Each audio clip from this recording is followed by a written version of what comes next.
Hello students, I am back. Class 5, Subject EVS, Chapter 7. Chapter name Our Forest and People. Topic Public-Private Ownership. Now today we are going to talk about the ownership on the forest and the trees. Forests help to maintain a very important ecological balance with trees and wildlife. It is the very big importance of the forest which is taking place in the life of all of us. The forests are creating a balance by the trees and wildlife. It is making a ecological balance. Ecological balance means the life which is necessary, the environment which is necessary for sustain the life of any living thing, that is being balanced by the forest with the help of trees and wildlife.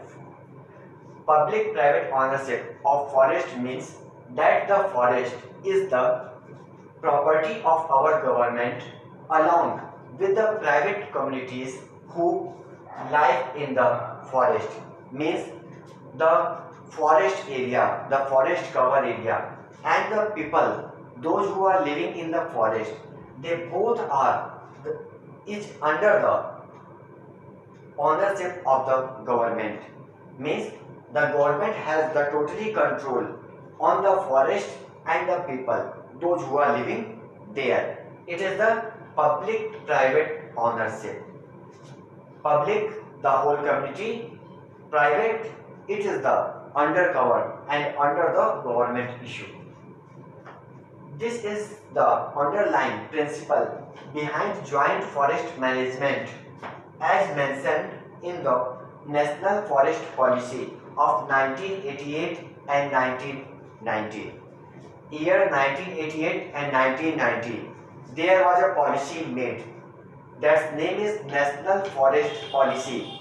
National Forest Policy that was started in the year of the 1988 to 1990. Under this policy, this principle is made, in which that is the joint forest management, and it is said that the forest and the communities will be under the government.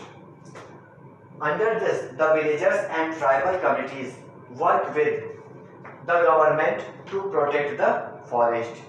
Means the communities that are living in the forest, they will help the government to protect the forest.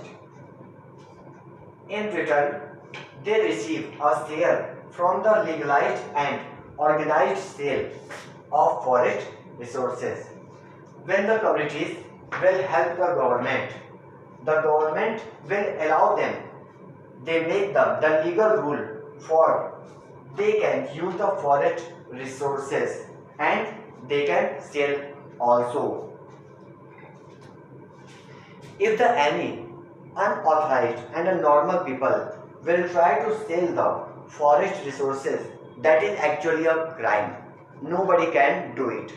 But the people, those who are living in the forest and they are coming under the public-private ownership, these type of communities, these type of peoples are allowed to sell the forest resources.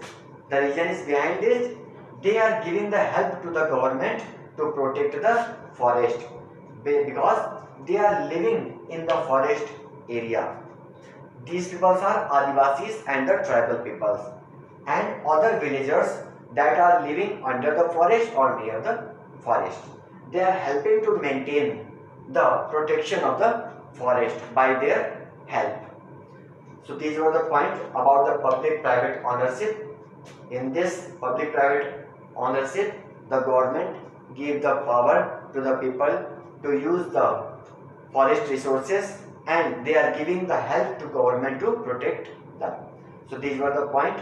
You have to learn and write these points in your EVS activity copy. Thank you.